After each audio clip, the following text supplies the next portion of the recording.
Okay, so first I'm gonna do my eye makeup. This is the Hoola bronzer from Benefit. Lagi ko to ginagamit obviously, and I just really like how brown it is. And ayan, so I am going to blend it out on my eyes. The reason why I like doing my eye makeup first, kasi if there's fallout, it doesn't affect your face makeup. So, and since I won't have face makeup, it's gonna be easy to like remove it na lang. So, ayun, although you can do it while baking and stuff so that the powder will catch yung fallout and stuff, pero I just preferred doing my makeup sa eyes muna. So yeah, now I'm gonna just blend this out.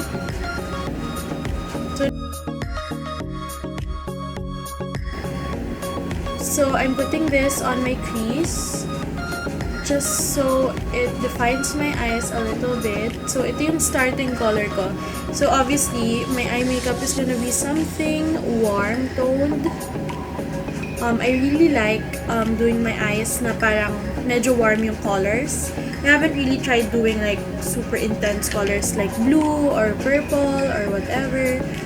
I don't have the guts yet to try that, pero I can practice naman and stuff because I can't stick to just warm or bronze or gold makeup. I need to like step out of my comfort zone if I'm really gonna pursue this makeup thing on YouTube, diba? So I can't stick to just one thing. I need to learn more. So yeah, now that that's done, next I am going to use my Smashbox palette. This is Cover Shot Ablaze palette. I really like this. I've been using this since I got it. Pero hindi pa rin siya naubos kasi I don't use eye makeup every day. But during special events, I use this kasi super pigmented niya and I really like it. So for this, I am going to use the shade Nirvana. This one. So yeah, I'm just gonna put it right under the how do I explain it? So kunwari, ito yung Hoola bronzer. I'm just gonna be putting it like on the lower part of the crease up until like under the crease. I don't know how to explain it. I'm sorry, I suck. Pero ayun, yun na nga. So yeah, I'm just doing that para wala masyadong fallout. So here we go. Ayan, so you're not gonna cover up like the Hoola bronzer that you put, but you're not gonna go like too low rin naman. So ayan. So it's very important to blend it out ng maganda because you don't want it to look parang too harsh, or yung lines you don't want to see like yung mga harsh lines. So it's very important to blend, and I don't know, it just looks parang more fine and more seamless when you blend out.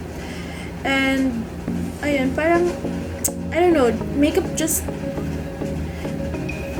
is just all about blending, almost everything works out as long as you blend it out properly. Usually naman makeup's just ugly when you don't blend it out properly. So yeah, here we go. Ayan, and I don't know if you guys can see the difference, but ayan. My eyes are parang paganon. So I just follow the shape of my eye, and you know what? It's very important that you know your face shape, your eye shape, your nose shape, so that you know what complements your face, your eyes, your nose, your lips. It's very important. Oh my god, it's so sunny. Sorry, I'm using like sunlight talaga. You should know the proper application of makeup because hindi pare-pareho ang eyes, and you have to know what complements your eye shape. The same goes with contour, ganyan. You don't always contour pa ganon. There are some contours that are like this or like that. It's very important to know things like that. So, ayan, next, I am going to use a darker shade. It's the brown shade right here. This is Siesta. And I'm just gonna put it to outer corner. When I was younger, I would always practice my makeup because I used to do ballet. And during shows, parang I would normally go to the salon like super early just so I could have my makeup done. And nagre-rehearse pa kami on stage and stuff. So, ang nangyayari, nag-fade din makeup ko. So, I told my mom when I was around like 11, told my mom na I have to learn how to do my makeup on my own so that I wouldn't have to get my makeup done at as early as like 7 a.m. So, I am doing this by doing circular motions lang. If you can see. I also pat it a little bit just so the pigment stays. Ayan, it gives it a little bit of parang a smoky look. So, onti lang. Nothing too harsh, nothing too dark. Ayan. Do you see the difference? Sa mirror may difference, but I don't know if you guys can see on camera. Ayan naman, ang araw na naman. That's the thing about using the sun as lighting. It's very complicated kasi it changes. Okay, bumalik na ulit. Okay. I'm gonna do the other eye. Maubusan na ako ng oras.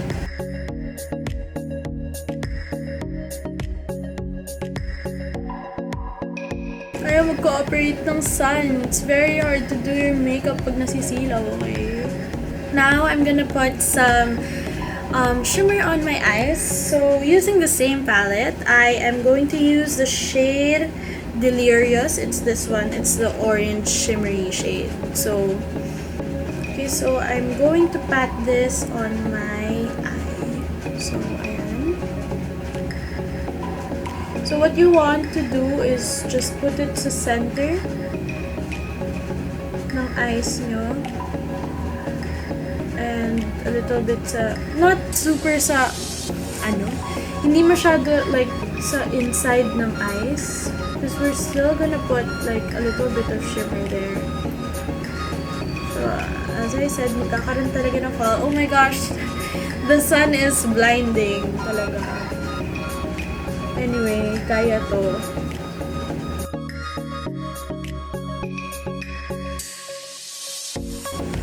Ayan. So, using the same brush, wait lang, where is it?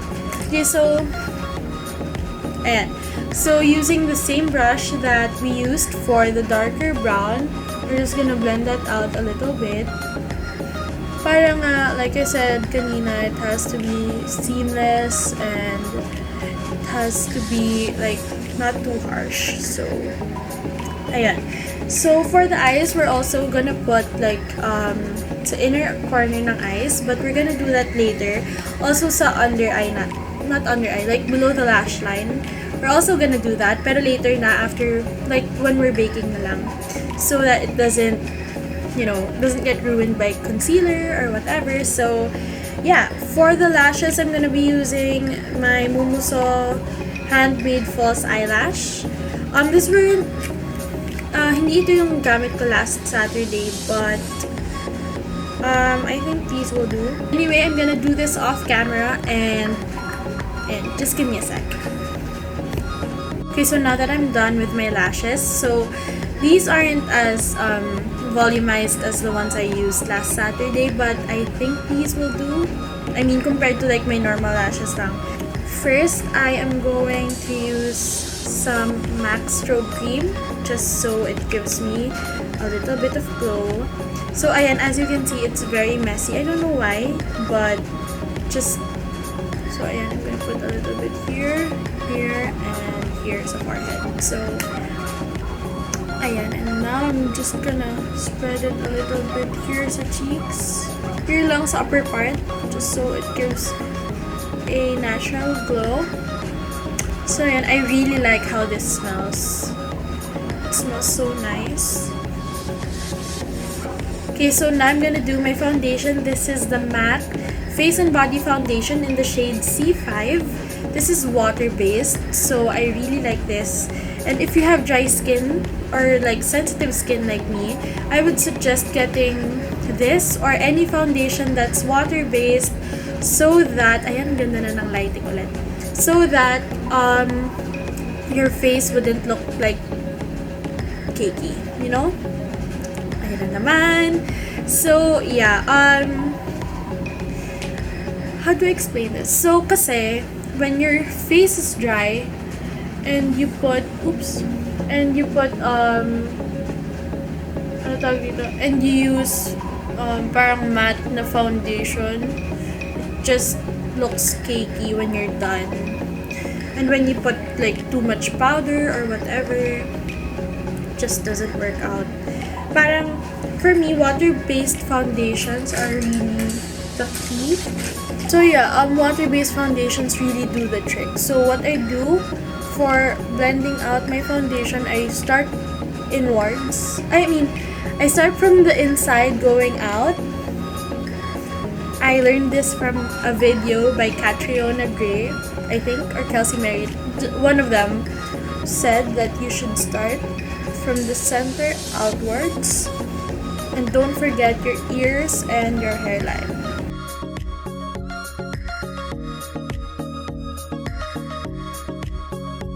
Okay, so another reason why I do my eye makeup first is that, diba, when we do our eye makeup, it's kind of messy, onti lang. It's kind of messy. So what you can do is to just fix it with concealer. So that's exactly what I'm doing. So it's like hitting two birds with one stone. So since I did my eye makeup, I'm gonna put concealer now, and at the same time I'm gonna conceal my under eye, and at the same time fix yung outer part ng foundation ng eye makeup ko. Okay, so for concealer, I'm going to use my NARS Radiant Creamy Concealer in the shade Ginger. And ayan, I'm just gonna put some on my eye bags. On my under eye, onti lang. So the trick that I do is just I put it here. You know that line thing under your eyes? That's just where I use it. And I blend it out na lang, palabas, outwards. So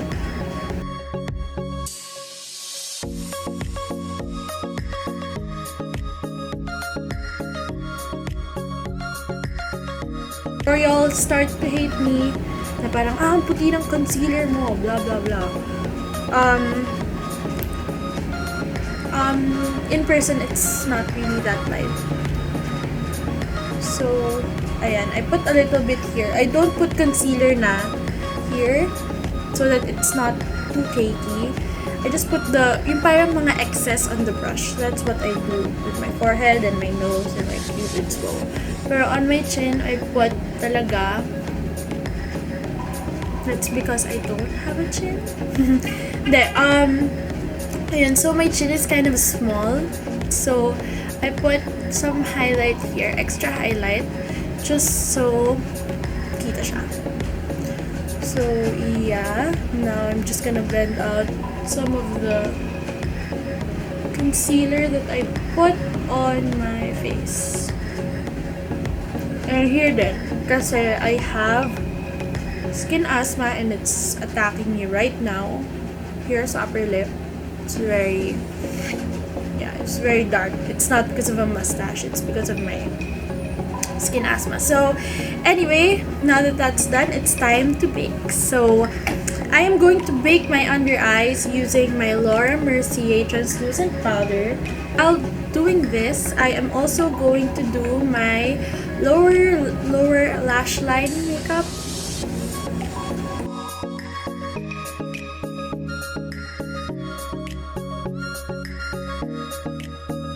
Now, let's proceed to our eye makeup again. First, I'm gonna go from the inner part outward. So, using the shade Relaxed, it's this one, the parang champagne shade. I'm gonna put some on my inner corner. Ayan, here. And if you're wondering why I still haven't done my eyeliner, it's because I don't want to put it first, tapos maglalagay ako ng shimmer sa inner corner. Does that make sense?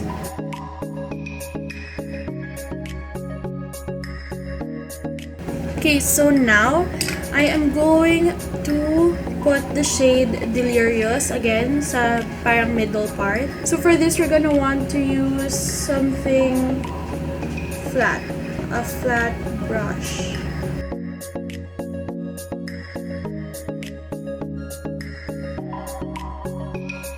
And then lastly, the shade Siesta again, the dark one.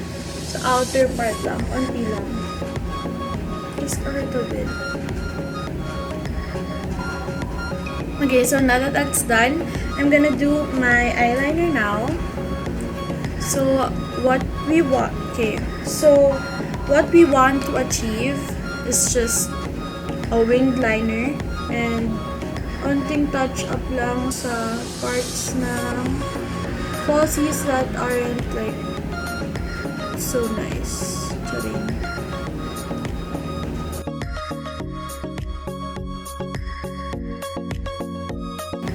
Ayan.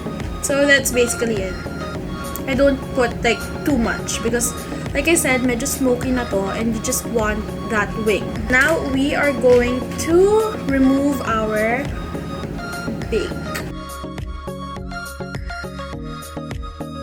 Now we are going to do our contour. So for contour, I am using this bronzer from Beauty Cottage, the Victorian Latre Diamo. I don't know how to pronounce it, it's French, but now we're going to contour and we want to do it inwards.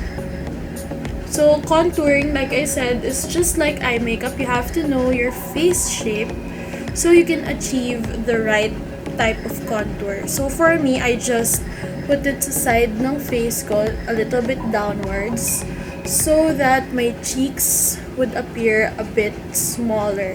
And it's very important to blend it out properly kasi baka magkaroon ng harsh lines and you don't want that for your contour.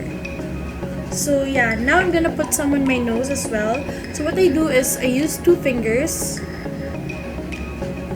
I smudge them together and I put it here downwards. Ayan. So now that you know it looks harsh, now you're just gonna blend it out with another finger that doesn't have the bronzer on it, just so it looks a bit more natural. So ako, I put it a little bit darker than usual, medyo makapal, so that it doesn't go away agad kasi pawisin yung nose ko. So ayan, we're almost done. Okay, so for the blush, I'm using the California blush from Benefit. Just going to put a little bit of blush here so that may onting color lang yung face ko. Onti lang. I don't like putting too much blush. Parang I don't want it to be like overkill masyado. Okay, so for highlighter, I'm using Smashbox again. This is the Spotlight palette. I'm gonna be using the shade Crank It Up Pearl, which is this one at the center. Last but not least, time for lipstick. So this is my Christian Dior Rouge Dior in the shade Promenade. As you can see, one swipe, okay na siya agad. It's very rich and creamy.